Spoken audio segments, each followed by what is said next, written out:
আপোনাৰ মনৰ ভিতৰত ধুমুহা চলি আছে। নাই, তেনেকুৱা একো নাই। বাইদেউ, আপুনি আপোনাৰ মনৰ কথাখিনি এবাৰ ছাৰক নকয় কিয়? আপোনাৰ নিজৰ কথাটোও ভাবক। জীৱনটোত নিজৰ কথা ভাবিবলৈকে নিশিকিলো, এতিয়ানো কি ভাবিম? আই, জীৱনটো ভালকে আৰম্ভই হোৱা নাই আপোনাৰ, এতিয়া আৰম্ভ হবহে। জীৱনটো এক যাত্ৰা বাইদেউ, তাক ধুনীয়াকে সজাই লব লাগিব, হয়নে নহয় ৰিচা? হয় বাৰু, কিন্তু জীৱনৰ জাৰ্ণিত কেতিয়াবা এনেকুৱা কিছুমান খলা বমা আহি যায়, জীৱনৰ জাৰ্ণিটো তাতেই ৰৈ যায়।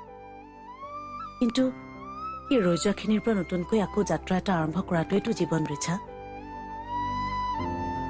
খলা বমা, উঠা নমা, অকোৱা পকোৱা বাটেৰে যাত্ৰা কৰাৰ কাৰণেইতো জীৱনটো ইমান ধুনীয়া। কথাবোৰ তেনেকৈ ভাবিবা।